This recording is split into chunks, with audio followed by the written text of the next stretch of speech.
I think that oftentimes gut stuff, like you said, can also manifest as things like back pain, fatigue, skin issues can be related to gut stuff. So lots and lots of different manifestations of gut issues. I basically think that most people that I come across who have any sort of health issue should probably get a GI map. You probably should do a quantitative PCR test of your gut. Even insomnia can be related to this. Oh, 100%, man. So when I had parasites, I had insomnia. There's some discussion. I mean, how do you prove this? I don't know. This is just a clinical observation, okay? But people that have parasites report that they're waking up around 3 a.m. Now, Chinese medicine argues, okay, this is possibly the liver, some other, like Ayurveda, some argument about kidney function possibly being related. So when I had mold toxicity, I would wake up literally 3, 4, 5 times a night to go pee. It was miserable. How are you going to get good quality restorative sleep if you're waking up 3, 4, 5 times? I felt like I was dying. And then once I fixed my gut bugs, also I still sometimes wake up. Okay. I Mhm. think I don't know. If y'all are out there and you're watching and you sleep 100% through the night, send me a screenshot of your Oura ring that proves you don't wake up once, and I'll send you a free gift because I think most people have this. They have some level of issue. Now, you've got potential for histamine. So that's one thing we didn't cover. Okay, so let me add that to the mix. Yes. Histamine issues are related to your gut bacterial dysbiosis. Now, I'm a big proponent of a low histamine diet. In fact, I think In general. in Okay. general, because All right, guys, just want to pause the podcast for 1 minute to tell you about our Heart and Soil whole package. You heard me in the podcast joke in the intro that these are dick pills. They're not really dick pills, but they do have testicle in them. And if you look at the reviews on this product, it's incredible. So many men have found benefits from hormonal health, libido, erection. There are a lot of satisfied wives and girlfriends out there. The science is out there, guys. It's pretty fascinating that organs benefit the corresponding organ. I take whole package every single day in my smoothie. It has testicle, liver, and blood.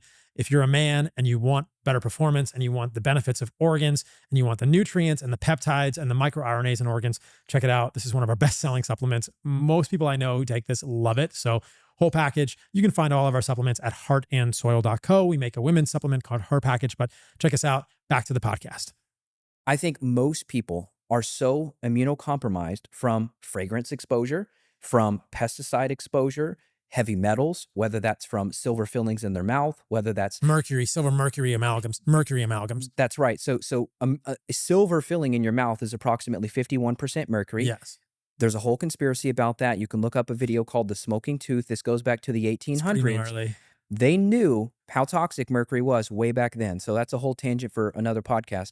But the reality is, with trace amounts of heavy metals, pesticides, all these different things going on, our histamine levels are much, much higher. And a lot of people now are being diagnosed with what's called MCAS, Right. mastoactivation syndrome. And this has happened way more in the last 5 years since the virus and since the injection.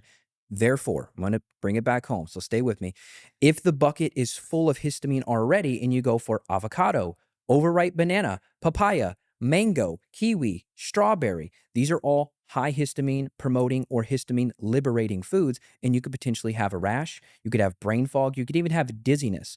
Fermented foods. What are other high histamine foods? Fermented foods, kimchi, sauerkraut, kefir can even be high histamine, right? Absolutely. And processed meats, which I would love a grass-fed hot dog, but it's a processed meat. So Salamis, yeah, salamis, pepperonis, aged sausages. aged meats. Yeah, super aged meats. Oh my God.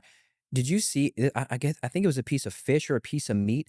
It was so aged. It was this viral video. It was literally covered in mold. And the Really? dude was slicing it while it was covered in what looked like aspergillus. And they were like promoting it like it was cool and trendy. I've seen some dry aged steak that is literally covered in mold and they cut off the mold and then they serve you the steak and it has a different flavor. But if you have histamine sensitivity, that is probably going to be triggering for you. I will pass. I Yeah. will pass. So the point is, all the stuff we're talking about, this big bucket of bacterial issues, dysbiosis, plus environmental toxins, okay? And we've measured that on you several years ago, and we could do it again if you want. But everyone has something, whether it's trace amounts of jet fuel from traveling, whether it's car exhaust because you don't have your recirc on when you're sitting in traffic, whether it's potential rainwater contamination. I have some people that are watering their garden from their rainwater. They did a study out in Rocky Mountain National Park. Even rainwater samples in the middle of the mountains had glyphosate.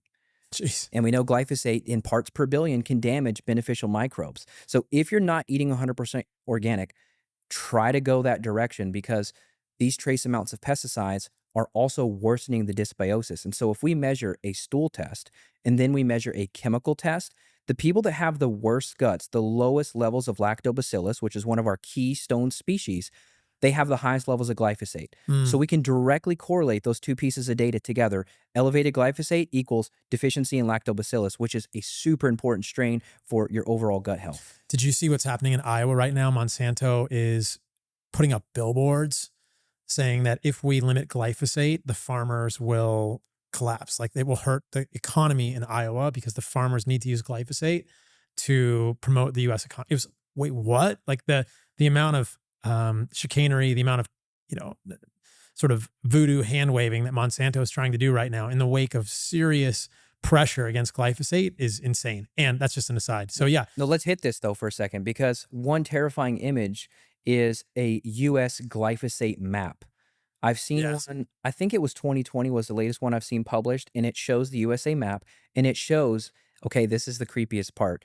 It shows the millions of pounds, like, per square mile. Like, it's a color-based Right. map, and it shows the intensity. Obviously, Iowa is in the middle of the corn territory, the soybean, and Maybe we can put that on the screen on the video. We can put a US glyphosate heat map on the screen. If you guys are watching the video, hopefully we'll put that up. and I've seen massive infertility in those places. I don't market myself as a fertility expert, but clinically, I've had hundreds and hundreds and hundreds of healthy babies through the practice. I've only had 3 of my own, but hundreds in the clinical practice, because these women are, Clarify that. yeah, because these, you got those doctors that are like Yeah. putting sperm out to the public. You know It's what I not mean? what we're talking about. Right. So women that come to me and say, "Hey, I went to the fertility specialist. It's IVF is the prescribed treatment. It's 20 to 30K, and it's not root cause, right?" And so when we see these infertile women in the prairies, right, in the corn and soybean in their backyard, they always have elevated levels of pesticides, and we know these are teratogens. These are damaging. So even if the woman does get pregnant, there's a potential for birth defects,